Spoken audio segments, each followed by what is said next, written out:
Hey guys, it's Sami, and this is Wrestling Unlimited, as tonight was night 2 of WrestleMania 42. Now, I am going to be distracted for a minute because Roman Reigns is on the post show right now, and I do want to hear what Roman does have to say. So we're going to do a little bit of a watch along to start this off, because Roman is talking on the post show, which is different than last night because Cody wasn't on the post show as the main event winner. Granted, Cody was injured last night, needed 3 sutures to the face, needed 4 staples to the back of the head. He got an orbital bone injury, so that's why he wasn't on there. But listen to what Roman has to say, fully in character, of course. He's saying, you know, he doesn't really respect the man of CM Punk, but he respects what CM Punk gave him tonight as far as the fight and the battle they had. He said, I might not respect the man, CM Punk, but I respect the performer that steps in the ring, is what he just said about Punk. He's saying that they're different people. But even though they're different, they're in the same fraternity. They're in the same group of people that there's only so many of them that can do this at this level. He's basically commending Punk for backing up what he said and holding his own against Roman, holding his own against him. So now they're asking him about main eventing 11 WrestleManias. Big E's all asking questions now.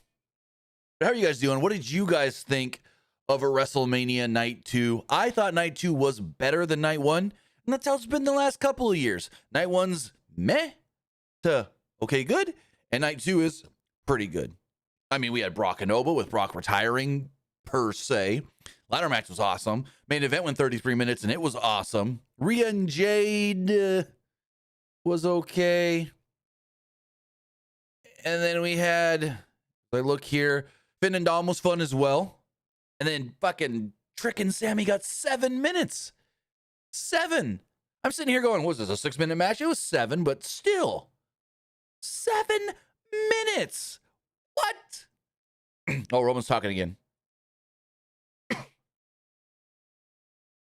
What's he saying?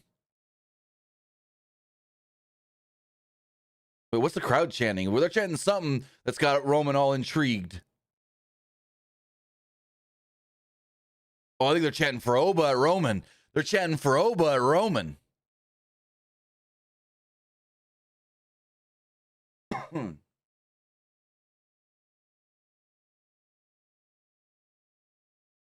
Chitten says WrestleMania has become WrestleMania. Yeah, because they're wrecking the competition, showing them how to do a big-time stadium show. Oh, shit. Now the crowd's chanting, Oba's going to kill you at Roman.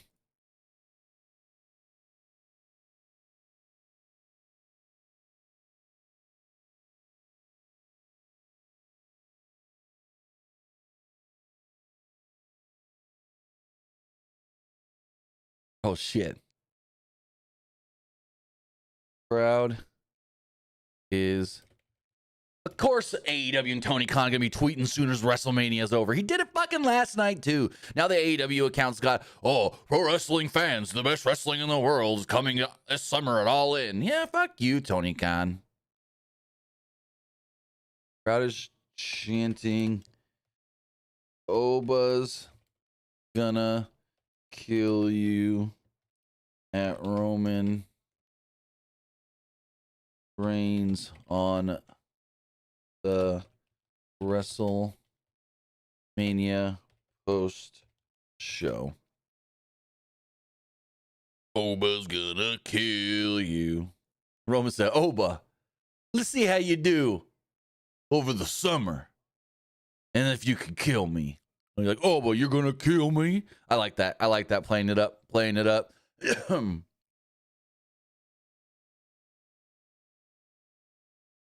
Rosenberg talk about what the... Oh, that's a fan video. Never mind.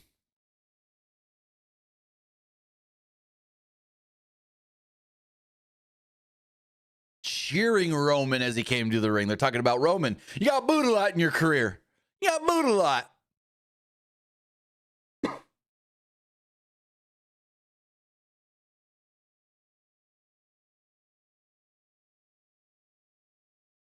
He said, I'm $1 billion check. Roman's spitting bars right now. Roman is killing it right now.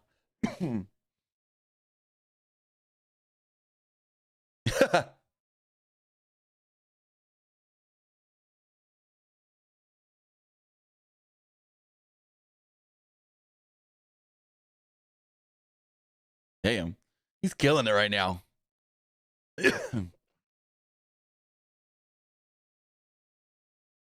You mentioned TKO and they start booing. Ha! He said a bipolar bunch out here, huh? I like that. That got me. That popped me.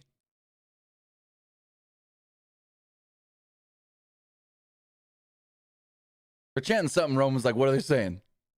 I can't understand what they're saying either.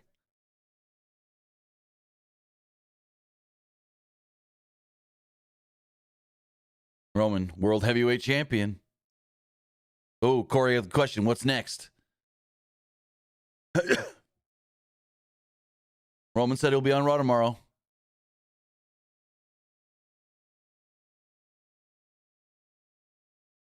Oh, shit. Oh, shit. Yes!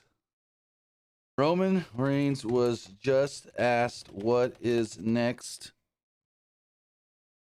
for him as the world champion. He said he will be on Raw tomorrow and he will fix all this, quote, part-time crap. Hold on. What did he say exactly? I want to get the right line.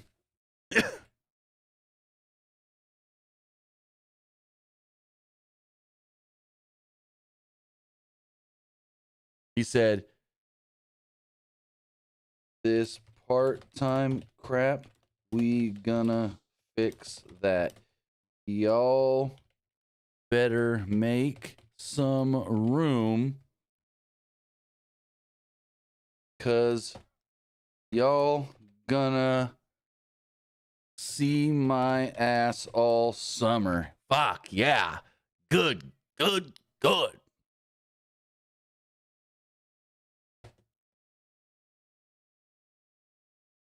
Roman gonna be back around. Good. No more of this part-time champ that's gone. Roman Reigns was just asked what isn't it a part-time. Good.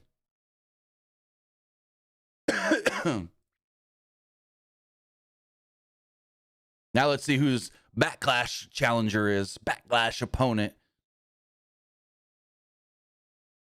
3 weeks from now.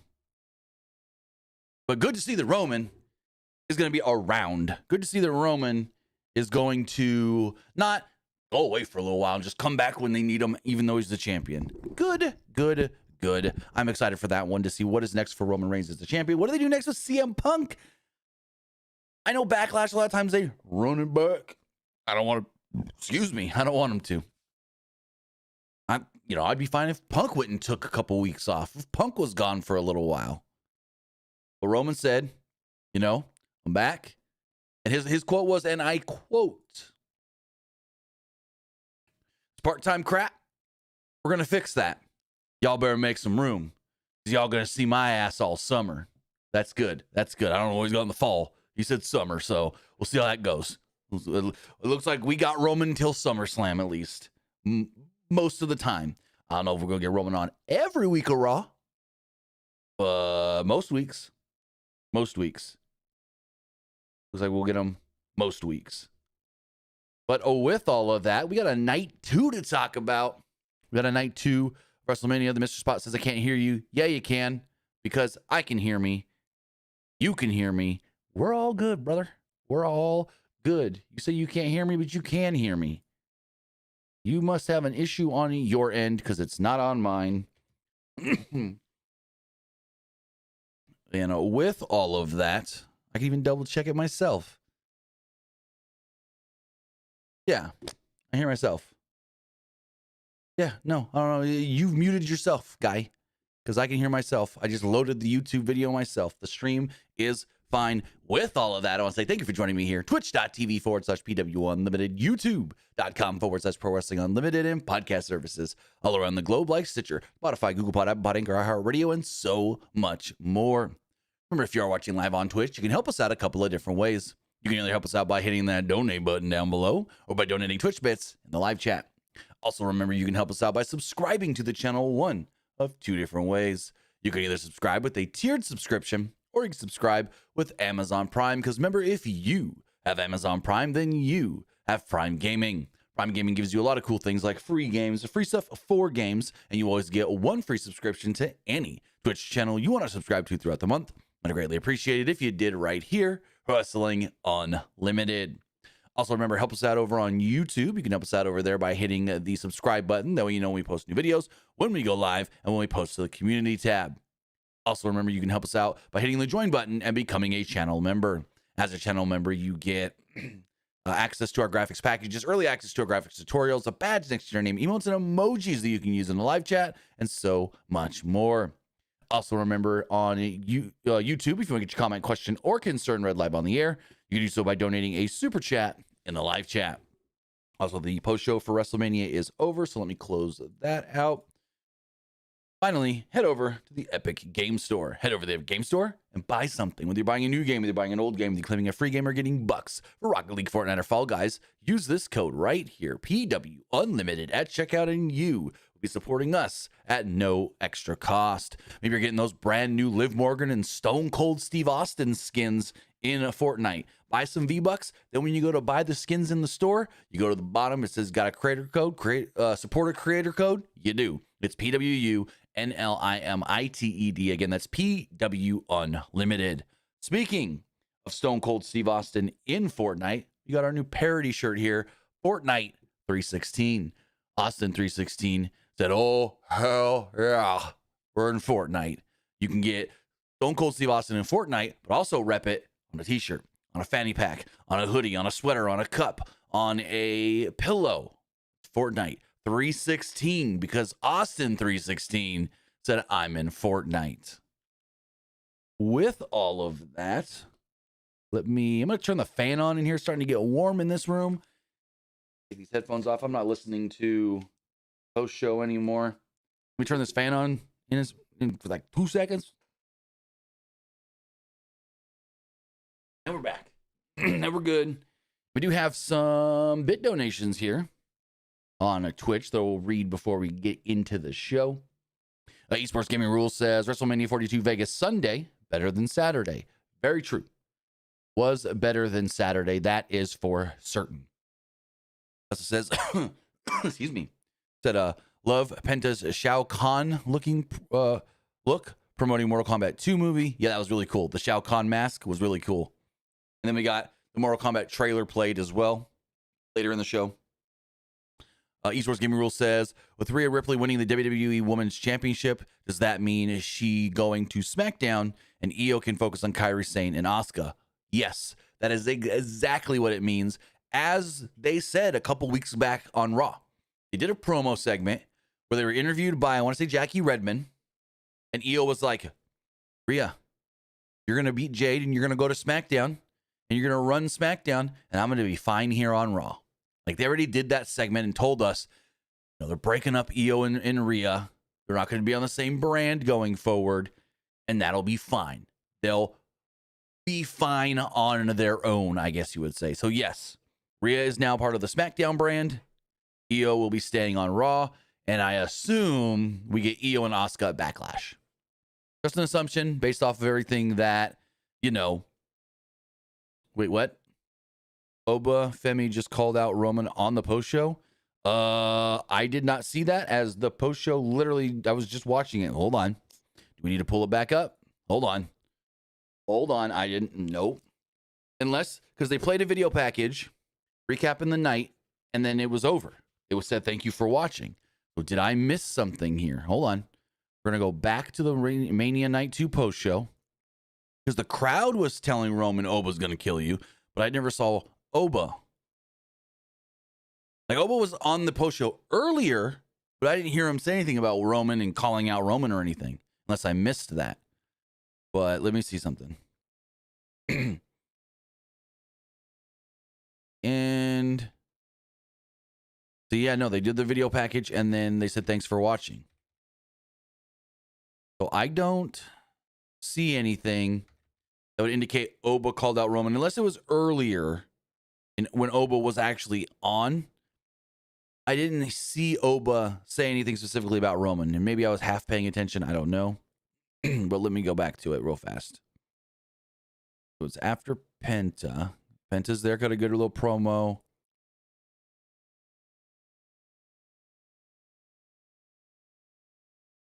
But he's talking about Brock.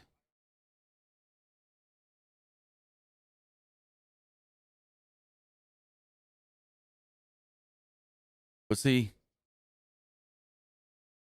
I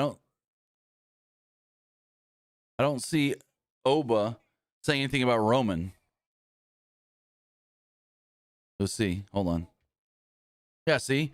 I'm not seeing Oba say anything about Roman here. So unless I missed something. Oh, wait, hold on. Oh, here it is. I did miss this. I did miss that. Okay. He says right here, by the end of the year, the OTC can get some. I did miss that. Okay.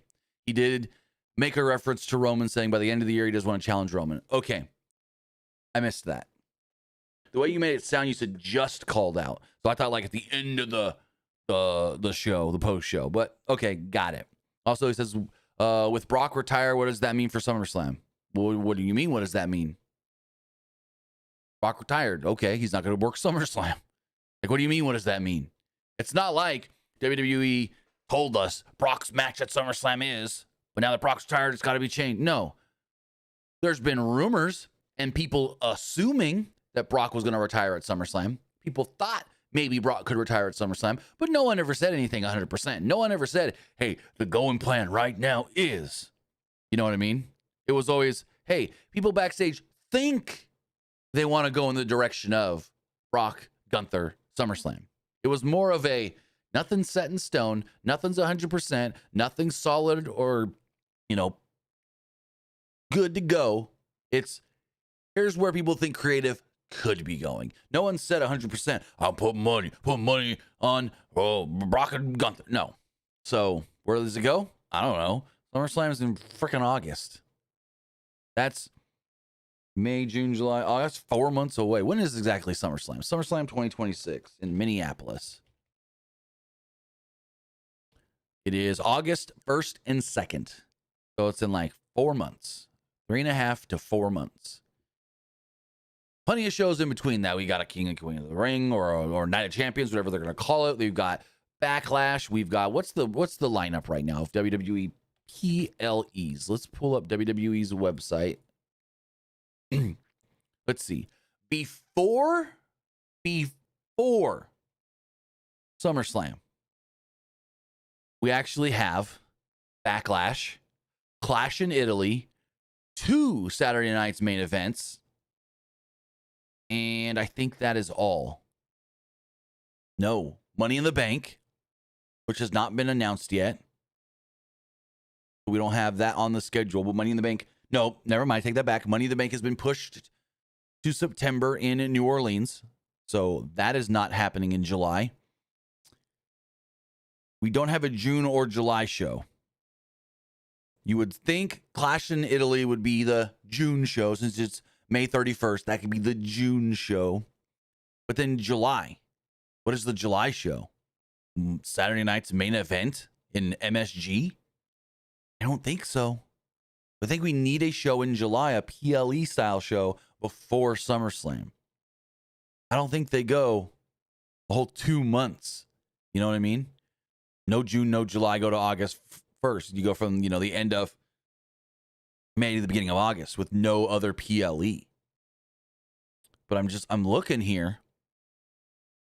Early June, portions of June, they're going to be overseas. So there's a lot of overseas shows coming out of Italy. Interesting. Okay. Something to look into as far as where does the road to SummerSlam now go, especially no Money in the Bank. Yes, we'll probably have a King, Queen of the Ring in Saudi. That's probably going to be the June or July show, or a Night of Champions, whatever they're going to call it. And that would probably most likely at least set up our big men's and big women's match for SummerSlam.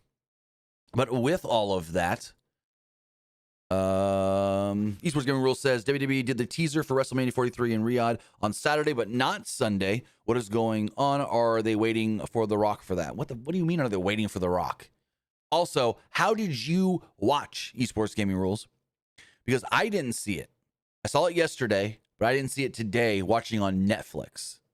And I don't know if that was they just didn't play it during their broadcast, or Netflix didn't air it this time. I think it's they didn't play it during the broadcast. It doesn't mean anything. It literally means nothing. And I don't know why you got to bring up The Rock. They're waiting for The Rock. They're waiting for The Rock for what?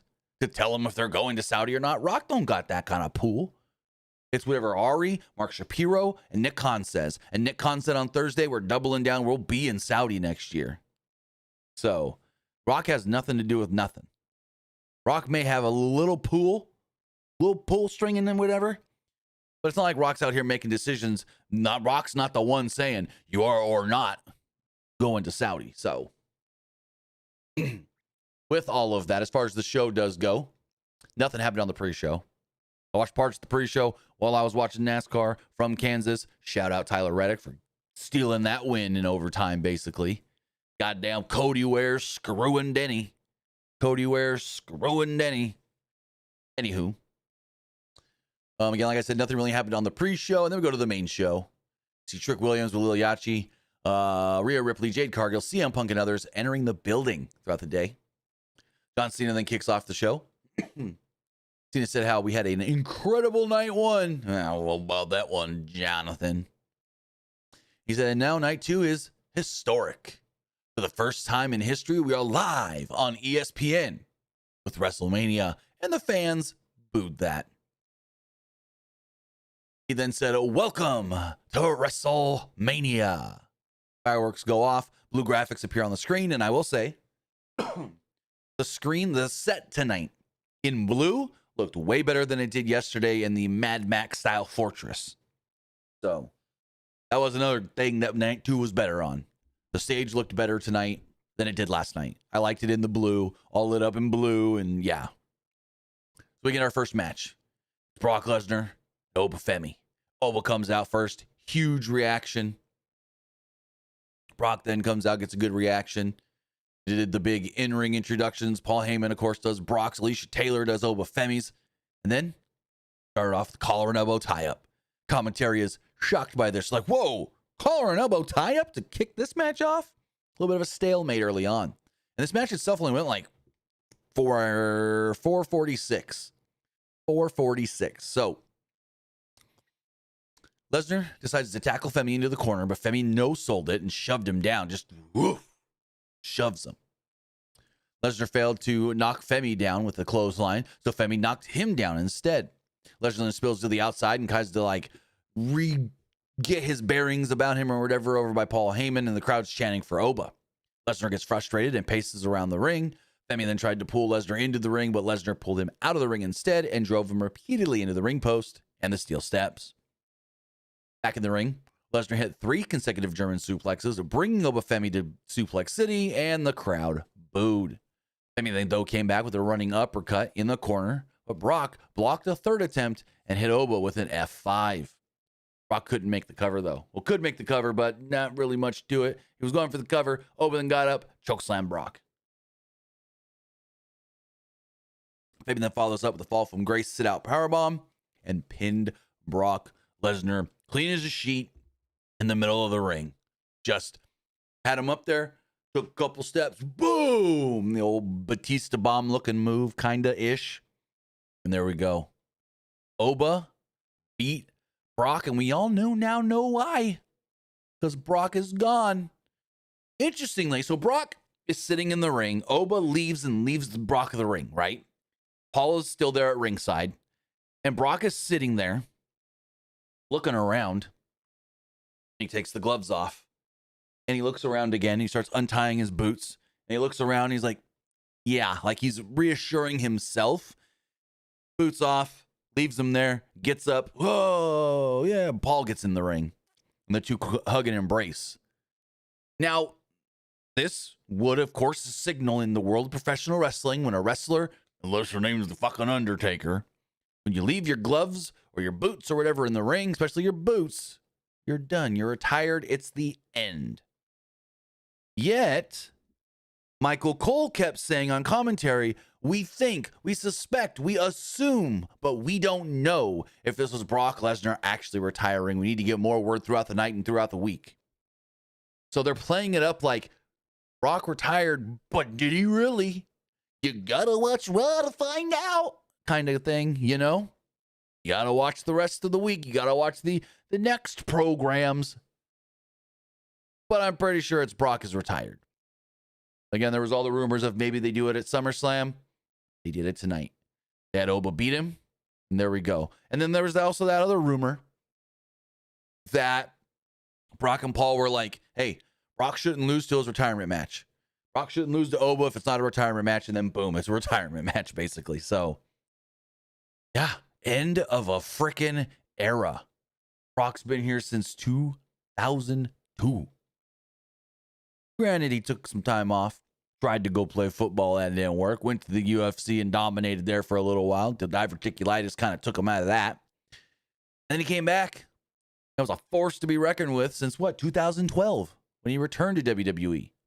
Now, speaking of UFC, Daniel Cormier was on the pre-show, and they were asking him about Brock.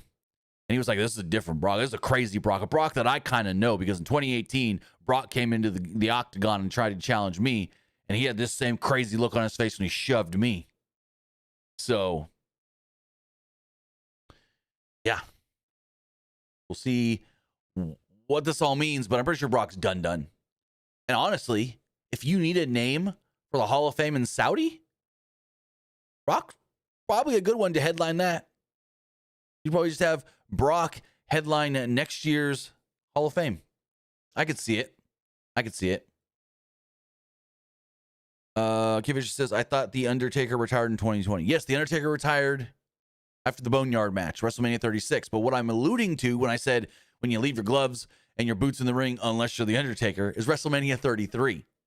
When he fought and lost to Roman, and then left the hat, the boots, and the gloves in the ring, and then came back into 3 more WrestleManias. So, yeah. That's what I was alluding to. Also, speaking of that, they talked about that on the Dead Man. What's it called? Not One Dead Man show. The 6 Feet Under podcast with John Cena.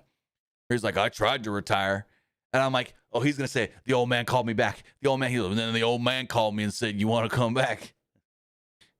It's funny whenever Undertaker references Vince, it's always the old man. It's funny. He always just calls Vince the old man. He'll sometimes say the name Vince, but it's usually, you know who he's talking about when he says the old man. Whenever Taker needs to reference Vince, it's like he doesn't want to say his name, and he'll say it sparingly.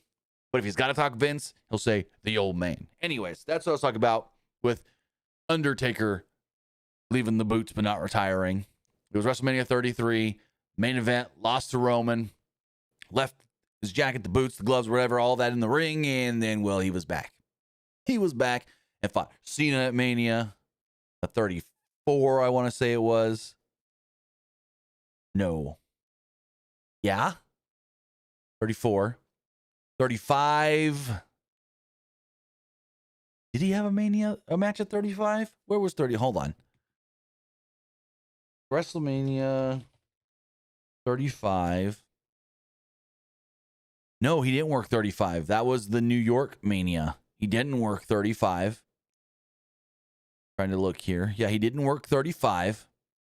And then 36, he had the Boneyard match with AJ, which was the legit retirement match.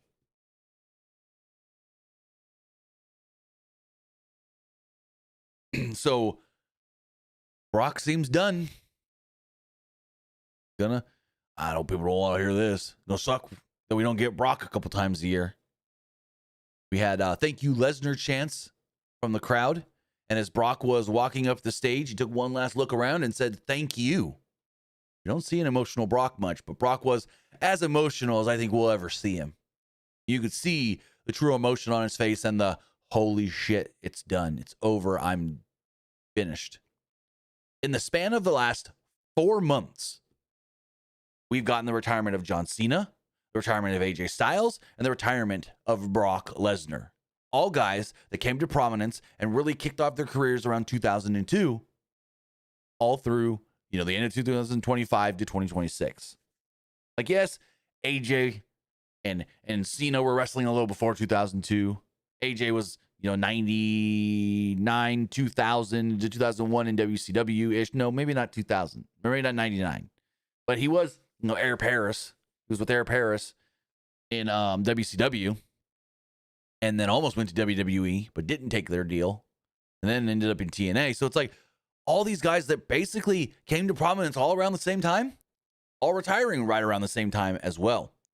And AJ said it on Friday at the Hall of Fame. I've been asked since the Royal Rumble, do I miss it? He looks out and just goes, no, I don't miss it. Because now I get to be home. I get to do all these different things with my kids, my family, and my wife. So, yeah, AJ's 100% content with being done. Moving forward, saw more of the Hogan doc. Tonight was more of NWO. Him starting the NWO stuff and needing to ditch the black and the red and all, or the yellow and red. And I wear all black. Asked Linda, we got black boots. Where's my black boots? And she's like, they might be in the closet. And then she gave him black leggings to wear. It was the whole thing. We saw that like 4 times. Then we get the Intercontinental Championship 6-way ladder match. It's Penta, Rey Mysterio, Javon Evans, Dragon Lee, Jade McDonough, and Rusev. This match ruled. This was so much fun. This match was great. A couple guys didn't get entrances, though, unfortunately. I think it was like Rusev, JD, Dragon Lee, all really didn't get entrances. I know when Dragon Lee was walking down to the ring, there's a Snickers ad playing on the big screen in the building. So basically they're like, oh, we're a commercial. We're playing the commercial in the building. Dragon Lee, Rusev, go out there. Sucks for them. Really does. But Penta had a cool entrance. He wore the, as we mentioned earlier, Shao Kahn mask from Mortal Kombat. There's a little tie in there. And Rey Mysterio and Penta both wore red gear, red masks, red sleeveless shirts, red tights. And I'm like, God damn, they're looking the same. Kinda. But yeah, this was on the ESPN first hour and it went 15 minutes. Just a little over 15 minutes. As far as the match does go, McDonough pushed over a ladder early on that had Javon Evans and Rey Mysterio on it. Evans flew straight over the top and dove onto somebody on the outside. I wasn't sure who. Evans then recovered quickly and used a springboard to leap onto another ladder. And then he knocked JD down. Later on, Ray gave Dragon Lee a 619. I think they also said that this was the first time ever that Ray and Dragon Lee are opponents in a match. Which I'm like, yeah, I guess I can see that. I guess I can see that being a thing. So, Evans, another flashy springboard spot before Penta suplexed him onto a ladder. Rusev suplexed McDonough onto a ladder earlier as well.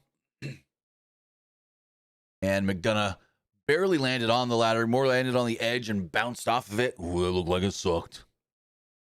A Dragon Lee hit Ray with the missile drop kick into a ladder. Rusev then slammed Evans onto a ladder bridge.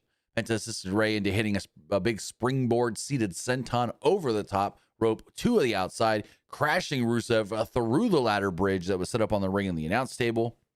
Ray's face kind of collided with the ladder as well on the way down, and he was checked on, I believe, by the referee. It seemed fine, though, because he kept on going. Ray gave Penta a 619 and tried to climb the ladder, but Dragon Lee got in his way and eventually gave him a Styles clash. They did state, Michael Cole's like, I talked to Dragon Lee earlier. He said that AJ has gifted me the right to use the Styles clash. So, which I think is cool. Dragon Lee going forward, his finisher is probably going to be the Styles clash, which I like that. Dragon Lee, speaking to him, he climbed up the ladder, but JD McDonough met him up there, with a Spanish fly off the ladder. And these guys were moving quick. They were moving fast. It was frenetic and hard hitting because they knew they only had 15 minutes and a lot of stuff to get through. There's a battle on the ladder that led to Penta hitting McDonough with a Canadian Destroyer onto a ladder bridge, which looked incredible. The ring was clear here. Javon Evans climbs the ladder, grabs the belt, but he couldn't pull it down before Rusev yanked the ladder away from him. Javon's now hanging from the belt. Rusev kind of got him down. He threw him out of the ring. Rusev then climbs the ladder, but Evans reemerged and brought Rusev down off the middle of the ladder with an impressive-looking OG cutter. This looked great. Rusev had to kind of lean forward a little for it because Evans kind of a little short-ish, kind of, but they got it. It looked great. It looked cool. It was awesome. Evans then struggled to get to his feet here. Penta sprang in and nailed him with a Canadian Destroyer. Penta then climbed the ladder, grabbed the belt, and retained the Intercontinental Championship. So Penta is still your champion coming out of Las Vegas and WrestleMania. Majesty says, Rey Mysterio's WrestleMania 42 gear was Deadpool inspired. Was it? I didn't realize that. Let me look that up. Hold on. We're going to pull up Rey. We're going to pull up Rey's gear. Let's see. Pull this up on the screen. Go to Getty Images. Pull this up on the screen. Hold on. Go Rey Mysterio. Rey Mysterio. Was it Deadpool themed? We need a good shot of Rey's face. See, I don't know if that is Deadpool. Dragon Lee was in red too. That's right. So much red. Yeah, see, is this Deadpool themed? To me, well, yeah, I guess right here. With the belt buckle, that is Deadpool. I guess. See, if I didn't see that belt buckle, I would not have thought Deadpool at all. I really wouldn't. Let me see if we got any other. That's a cool shot of Penta. Actually, there's an even better shot of Penta that I saw earlier on here, but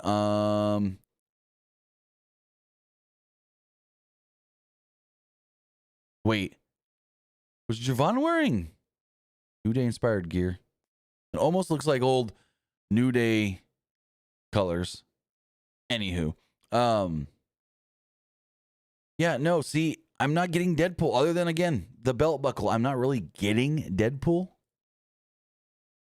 Like from the mask, from most of the, I guess, like not knowing, I would have not thought Deadpool at all.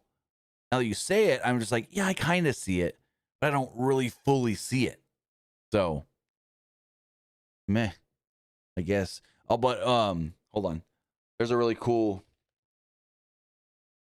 Penta shot.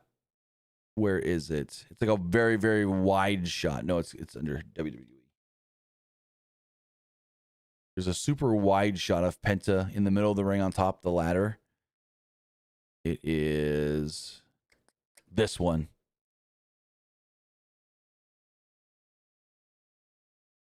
You can kind of see it there. Let me see if I can. No, I can't zoom in on it anymore. Let's see, can I do this? Open image, a new tab. There it is. Really, really cool shot there. Not a big fan of how it was composed because you would want, as a photographer, I'm going to nitpick on this a little bit. You would want more of this in focus here. You got Penta from like the waist down out of focus, but I would want more of this in focus, like more like from here, all the way out. You know what I mean? And then you have like the top all blurred out and the bottom from like the ropes down all blurred out. But like, I don't know. I get it. The focus is right here on his head, his face. But because you have so much in focus up here, you should match it and have as much in focus down here off your subject as well. Just a nitpick, though.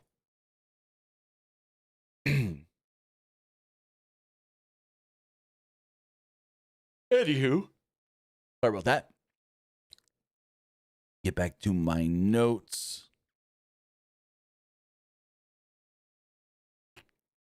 So really fun, really cool post-show. They called it one of the match of the year contenders. Oh, we have a super chat from Jack Dawson. He says, keep up the good work, Tim. I thought Mania 42 at night 2 was better. Also, what match do you think we get at Backlash? You know, it's hard Again, like I said earlier, I don't want a rematch of Punk and Roman. We don't need that. That should be one and done for now. Something tells me we could, but I don't think we should get like Rhea and Io versus Jade and Michin.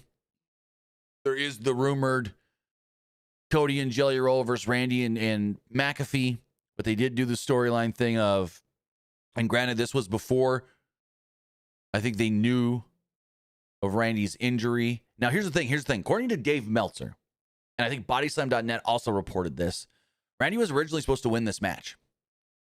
And Dave basically was like, as of Friday, Randy was still slated to win the match, and many in creative thought Randy was going over. But something happened Friday night that changed all of that, because as of Saturday morning, it was already Cody's winning. So it's like, it wasn't changed Saturday morning. It was when everyone woke up Saturday morning, it was already decided Cody's winning. So don't know if it was because of the back injury or what, but at one point, Randy was, by the end of the week, slated to be winning this match. And so maybe that is why, maybe the back injury, they want to see how bad it is. And so they're like, we can't put the title on him just in case it is bad. And so instead, we'll keep this going with the punt at the end and all that. So, and then like fortuitous that Cody suffered an eye injury. Like a legit eye injury, because now they can play it up saying that was all because of the punt. So that worked in their favor, I guess, unfortunately. But thank you for the bit donate or the super chat, Jack Dawson. Moving forward, we then move on to the ESPN portion, or not the ESPN portion, the ESPN Unlimited portion, or the Netflix portion, which we're watching it all on Netflix if you're watching internationally.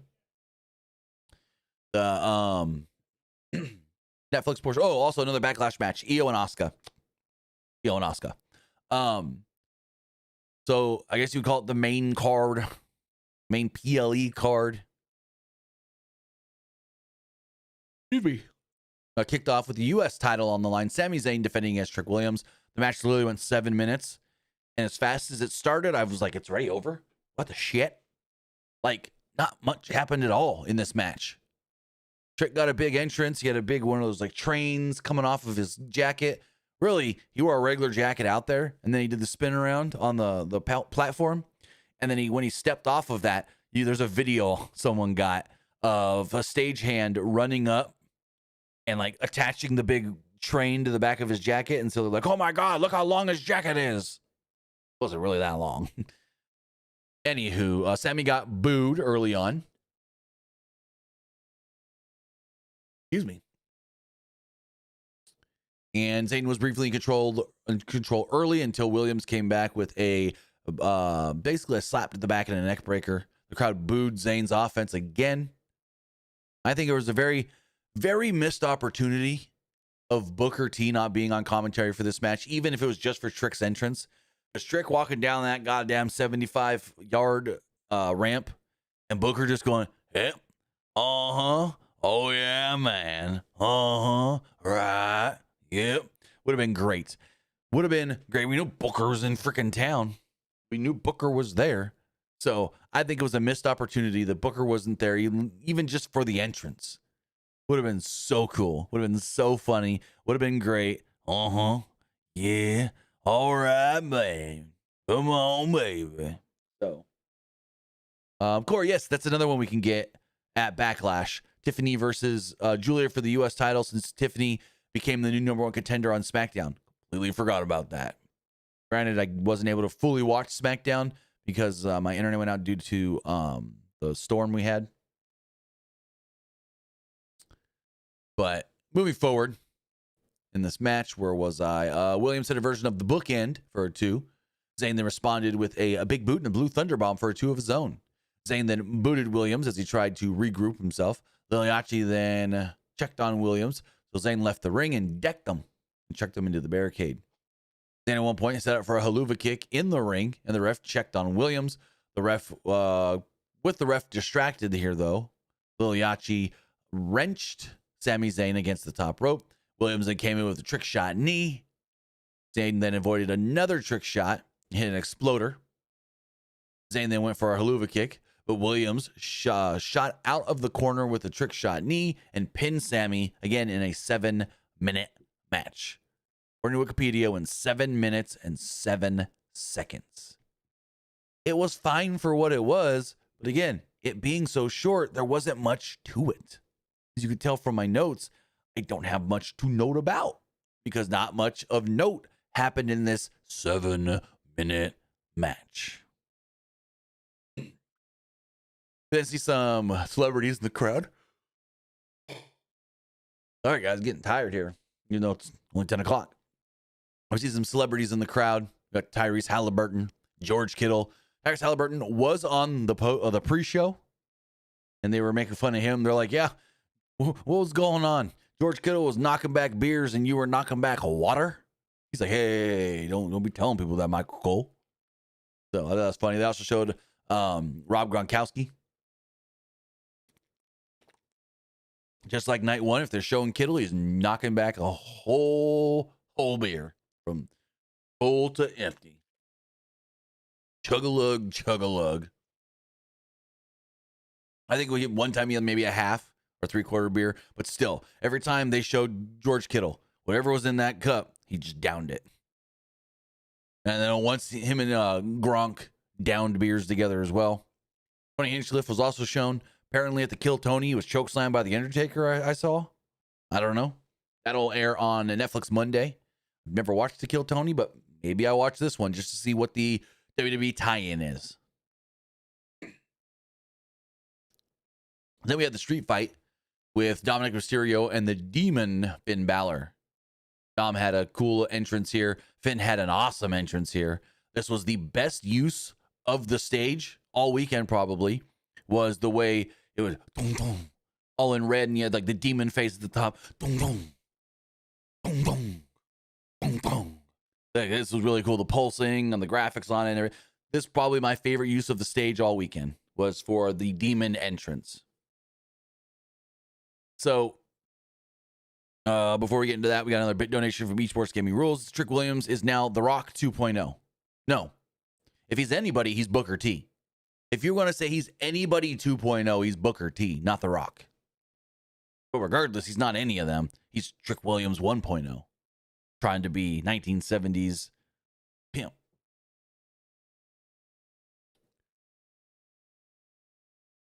So, as far as this match does go, Balor was all over Dom early on and went for a table pretty quickly.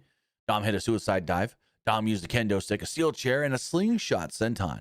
Dom then set up 2 chairs in a seated position, but Balor dropped him on the chairs instead and hit a sling blade. Dom then set up a corner table, but Balor avoided it and hit a sling blade. Dom then managed to drive him through the table moments later.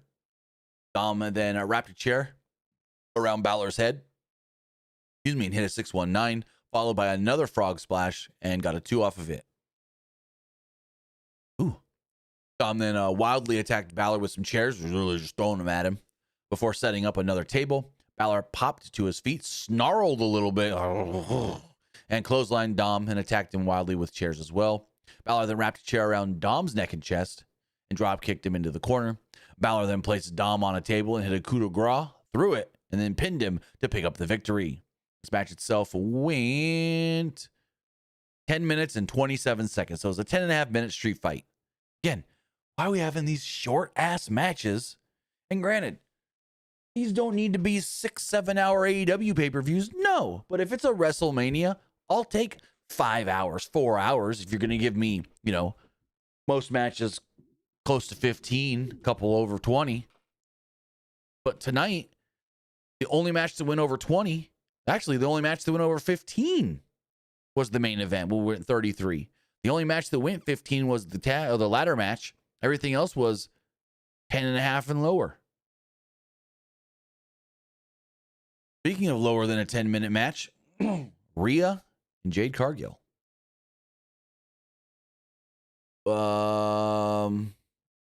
Somebody randomly was on commentary. Adam Weissman. I don't know who that is. But it was a 3-man booth for a minute. Cargill entered first, which is interesting because champ usually enters second. And excuse me. And so Rhea comes down. She does her big entrance. Ripley was selling early on for Jade, really trying to put Jade and her power over after a simple power slam. About 2 minutes in, Cargill remained in control and hit a blue thunder bomb for a 2. Ripley smiled and invited Cargill to keep it coming. Ripley then took a wild swing, but Cargill ducked and applied a crossface. Ripley then got out of it and hit an up kick to Cargill, knocked her down. They then traded right hands until Ripley hit a leaping enziguri and a facebuster for a 2. Cargill then countered a riptide into a hip toss and followed this up with a thrust kick and a spinebuster for a 2 of her own. Ripley then countered a Jaded into a roll-up for a 2. Meechin then showed up, distracting the referee. Then B-Fab would show up and basically grab Rhea. She saved Jade here from a razor's edge. Ripley missed a corner charge and went shoulder first into the post. Don't know what the hell Meechin and B-Fab were wearing, but they look like half pirate, half Mad Max characters. It was weird. Cargill at one point distracted the referee, so Meechin booted Ripley headfirst into the post. Cargill then followed this up with a version of a one-winged angel of all moves. Yes, she hit Rhea with a one-winged angel. Meechin and B-Fab were about to attack Rhea on the outside. Then the referee caught them. He was about to kick them out, but Io Sky ran down to kind of, sort of, maybe-ish. Even the odds. Sky then wiped all the heels out with the acai moonsault before Ripley headbutted Cargill. Cargill avoided a riptide and hit a big boot, but Ripley slipped out of a Jaded and hit a riptide anyways to pin her. 1, 2, 3. So Rhea Ripley, your new Women's World Champion, will be moving to Friday Night SmackDown. And she'll be there with old Damian Priest every single week. So we'll see how that goes with the her and Damian dynamic. Match was fine. Honestly, a little better than I expected, and I expected it to be a train wreck. I thought Jade was going to be bad, and she was only one bad.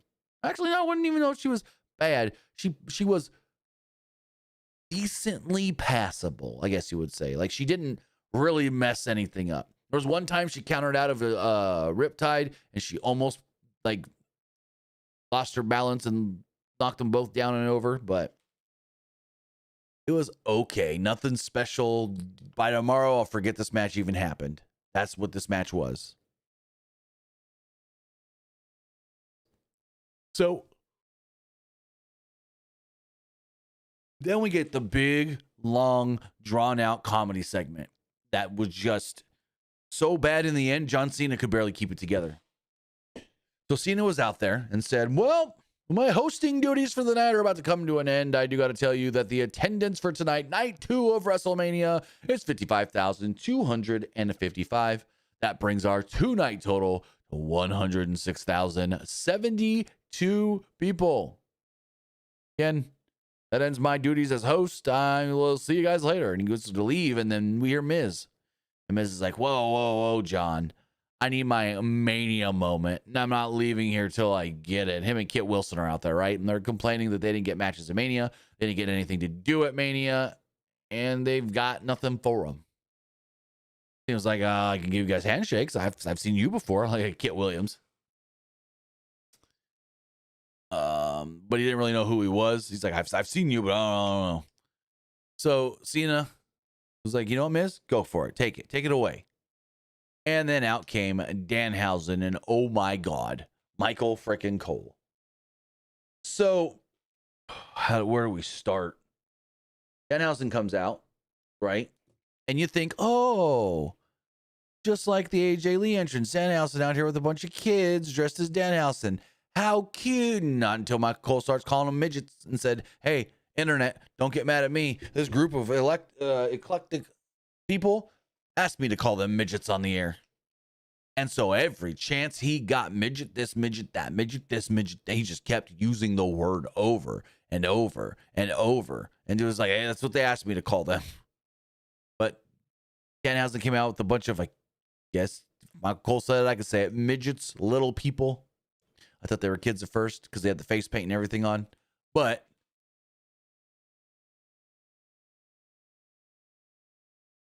Most of them were inconsequential, except for the one that punched Get Wilson in the groin, right in the yam bags, as Taz would call it. Anyways, Danhausen interrupts, comes out with all his Michael Cole called them midgets. He's like, social media, don't get mad at me, is what they told me to call him.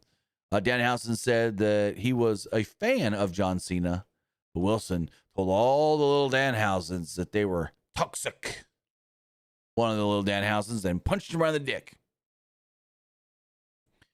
They all then swarmed him. Danhausen then punched Miz in the dick and then did Cena's 5-knuckle shuffle. Cena was just giddy in the corner watching all this. Danhausen then carried Miz away up the ramp. Well, the little Danhausens, the midget Hausens, they carried Miz up the ramp like it was all Gulliver's Travel. And then all of a sudden, like, I don't know what the hell happened, but like, Get Wilson maybe or Danhausen, somebody started losing it in the ring and they all just stopped and dropped Miz on the middle of the ramp. Danhausen was in the ring with John Cena and there was like a puff of smoke. It was weird. So he's looking at Cena. Cena's here. Danhausen's here. And he's like, John Cena, I can't see you. You can't see me. And then all of a sudden we go, poof. There's like a puff of smoke that comes from I don't know where. And then all of a sudden Danhausen goes, oh, I'm supposed to run away or something. And he just dips out of the ring. And then he goes to run into the crowd and goes, wait, nope, I got to go this way. And he runs under the ring instead. This was bad. And Cena's just looking at it like, what the shit just happened? And Cena's trying not to laugh. And he's over here going, all right, guys. Well, it's the moment you've all been waiting for. It is time for our main event. And he's trying so hard not to laugh. You can see on his face that he wants to just bust out laughing how dumb this segment was. We go into our main event.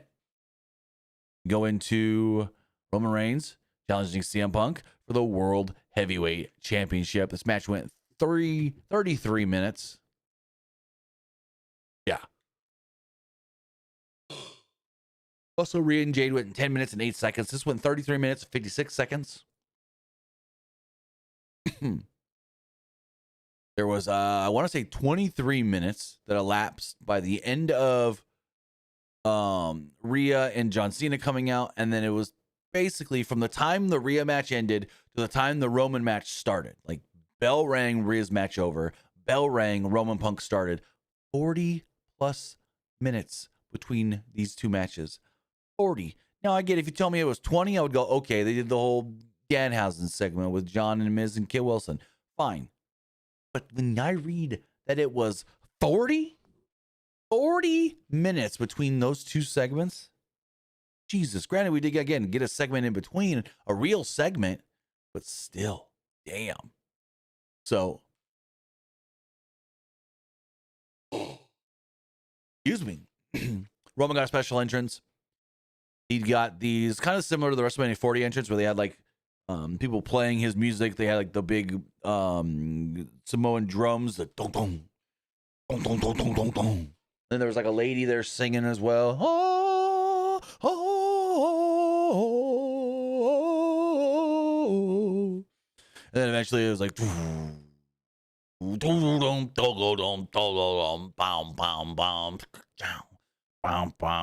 So Roman came out really cool on his entrance. So when they walked out, it was like they were walking into like a little room-ish setup area where there was screens. And so one screen to this side, it was this side if you're looking at me, had Peter Maivia on it. And it would flash from just a regular like headshot of Peter Maivia and then like an action shot. And then on this side, it was Yokozuna, which is really cool. And then behind Roman on the two screens was his dad and his uncle, Afa and Sika. So, really cool. It was flashing between, you know, their headshot render photos and then action shots of all of them on the different screens and stuff. So, homage to the family. Again, Peter Maivia, his dad and his uncle, Afa and Sika, and then Yoko.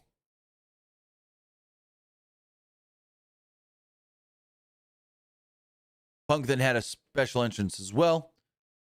Punk walked through the back to the tune of Miseria, I butchered this, Cantera. Miseria Cantera is the old AFI Ring of Honor theme. And then he came out on the stage. Everything got quiet. He looks down. It's clobbering time! The crowd chants the end of it. And then look in my eyes, what do you see? Cult of personality. I know your anger. Sometimes me. A cult of personality. A cult of personality. And so he comes down to the ring. They say that he's wearing a special jacket tonight. It's got the names of all those close to him that he's lost in the last recent years or whatever. And I know there was a Larry patch on the jacket as well. So I want to say the jacket also paid, there's a crown on the back, which was a Harley Race tribute. So really, really cool there. Punk drops Roman early on with a shoulder tackle, and they start working slow, and you go, they're going long. Just the pace they had early on really told me, oh, this is a 25-minute plus match. Because the slow, methodical, hey, we got to conserve our energy pace early. Where was I? Reigns didn't really appreciate the bragging from CM Punk after the shoulder takedown. We got to his feet, and the two kind of shoved each other. Roman then dropped him next and returned the brag. So they shoved each other again. Reigns then got the better of the next exchange with a Samoan drop. Reigns then knocked Punk outside the ring and tossed him around ringside. He also tossed him over the barricade. Punk then fought back with a leaping clothesline off the apron. Punk did the bloodline pose while standing on the announce table. So Reigns chucked him into it. Reigns then continued to get the better of CM Punk, hitting 10 clotheslines in the corner, followed by a leaping clothesline for a 2. Punk then ducked a Samoan punch, or Superman punch. I don't know why I said Samoan punch. A Superman punch attempt and hit a clothesline, a high cross, and a leaping knee into a bulldog in the corner. Reigns then slipped out of a GTS attempt, tossed Punk into the ring post, and hit a Superman punch for a 2. Reigns did the big pose in the corner as he set up for a spear. Punk sprinted with all his little might, knee strike instead of taking the spear. Punk was amused with himself here. He hit another knee, followed by a couple consecutive neck breakers and a suicide dive. Reigns then was laid out over the announce table. Punk went to the top ropes, big old springboard elbow through the table. Put Roman through the table. Punk wound up trapped upside down in the corner at one point. This was later on. So Reigns hammered away at him. Hit him with a where was I? Reigns hammered away at him and hit 3 consecutive Superman punches. Punk was bleeding at this point as he was being hung from the ring post. He was upside down, hanging on the outside of the ring. Reigns wasn't done yet, though, and hit Punk in the face with the steel steps. Punk finally managed to get himself free. Reigns then cleared the announce table, powerbomb Punk on it. Reigns then set up for a spear back in the ring. Punk hoisted him up and hit him with a GTS for a 2. Reigns then countered another GTS into a spear that got him a little near fall here. Reigns was frustrated at this point. He shoved Punk right in the face, down onto the mat, and rammed his head into the mat repeatedly. Reigns then went for a GTS, but Punk blocked it and knocked him down right in the head for a 2. Punk then hit a weak-looking Superman punch and got a 2 off of it. I was like, meh. Wasn't really a big fan of that move. Punk then grabbed the Ulafala, He took it right away from somebody in the front row. He put it around his neck. Punk went for a spear, and Roman caught him in the guillotine. Punk countered that into a schoolboy and got a 2 off of it. Punk then applied the Anaconda Vice, and Roman was trying so hard not to tap. He was about to, and he punched Punk in the head. He punched his way out of the Anaconda Vice and reapplied a big guillotine choke. Punk countered into a cradle for a 2, and both men dropped each other with more clotheslines. They traded strikes, but neither man could get an edge.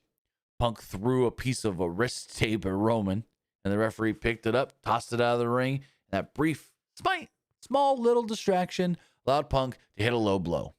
Punk followed this up with the GTS, but only got a near fall. Punk then placed Roman on the announce table, and this is, so I was wrong here. Earlier, he tried to go for the big elbow, but didn't get it. This time, he actually got it. Punk followed this up with the GTS in the ring, but Reigns fell against the ropes. Back onto Punk's shoulders. Punk was about to hit another GTS, but he collapsed under the weight of Roman Reigns on his shoulders. Roman took advantage of this with a spear. Punk would not stay down. Punk got to his feet, and Roman hit another spear for the pinfall. Roman had to hit him twice before he got the win. Roman Reigns is your new WWE World Heavyweight Champion. And on the post show, basically was like, hey, I ain't no part-timer anymore because I'm the champion. I'll see you on Raw, and you'll see my ass all summer.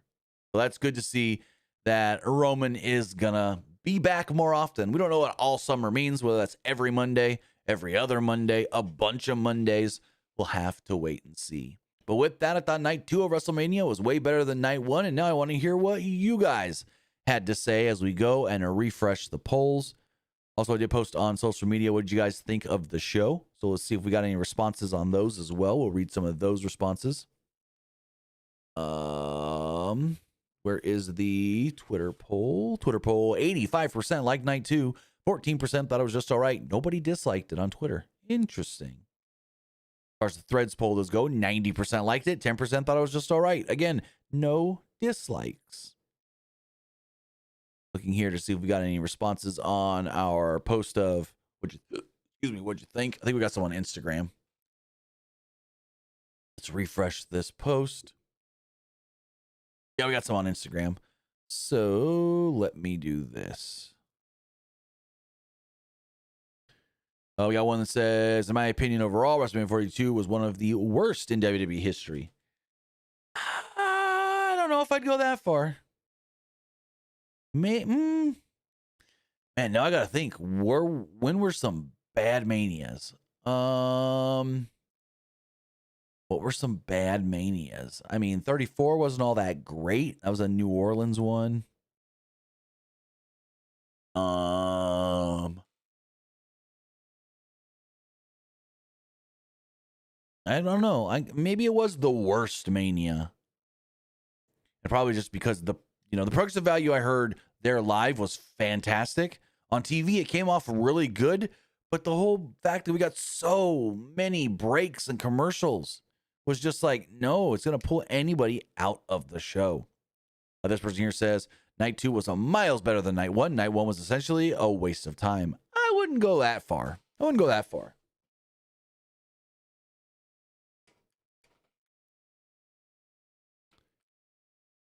Roman Punk was top 10. Top 10 what? This person says night 2 saved the whole weekend. Person says 10 out of 10 better than night 1. Someone says congratulations, my OTC. Person says night 1 was a 3 out of 10. Night 2 was a 10 out of 10. I would not say night 2 was a 10 out of 10.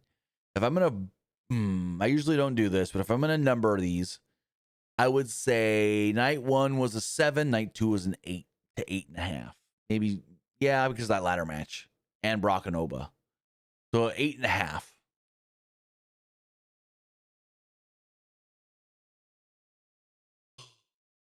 Another person calling it 10 out of 10. Person says it was fine.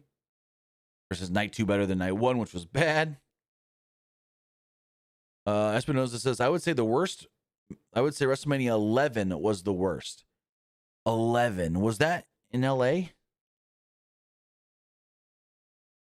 Let me see. Was that the one that was supposed to be LA Coliseum? Yeah. No, that was Hartford, Connecticut. What? You think Diesel Shawn was the worst?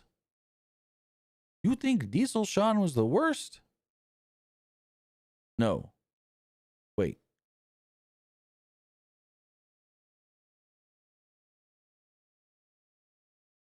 Yeah, Diesel Shawn was 11. 11 was Lawrence Taylor and Bam Bam Bigelow technically in the main event. Diesel versus Shawn Michaels. Brat and Bob Backlund. Owen Hart and Yoko against the Smoking Guns. Undertaker versus Bundy. Razor versus Jarrett. He had Kid in his corner. Jarrett had the roadie. Razor won by DQ. And then the allied powers of Lex Luger and the British Bulldog defeated the Blue Brothers, Jacob Blue and Eli Blue, with Uncle Zebekiah. Yeah, that's probably our worst Mania. Especially with, like, you know, Razor and Jarrett going to a DQ. Undertaker and King Kong Bundy was okay. The allied powers versus the Blue Brothers, that wasn't all that great. So I would say that's probably the worst Mania. But then the one of the worst received Manias would have to be the last New Orleans show, 38. No. What was the last New Orleans show? Was it 34? I'm not thinking New Orleans then. When was the last Brock Roman? Was it 38? Dallas? Where they unified the titles, basically? I think that's what I'm thinking. That show wasn't greatly received. But 34 also was Roman Brock, right? Correct me if I'm wrong. Yeah, and that one, fans did not like that either. So 34 was kind of a downer show as well. Yet, we did have some cool stuff on that. Like, that's where we got Nicholas. Nia and Alexa had a pretty good match. AJ and Nakamura. So, yeah, 34 was not great, but I wouldn't say it's the worst. I would say it was maybe a little better than this one. And here's the other thing. It's hard to judge those one-night Manias that had like 14 matches compared to this one, because now it's stretched over 2 nights. And so you're comparing a 2-night show to a 1-night show, and like your opinion is going to be different because you just sit there so many matches in one night instead of spreading them out between 2 nights. So it's hard to, in that sense of a way, compare to past Manias, just for the fact of the format is just so different now with it being a 2-night Mania. But as far as the community tab does go,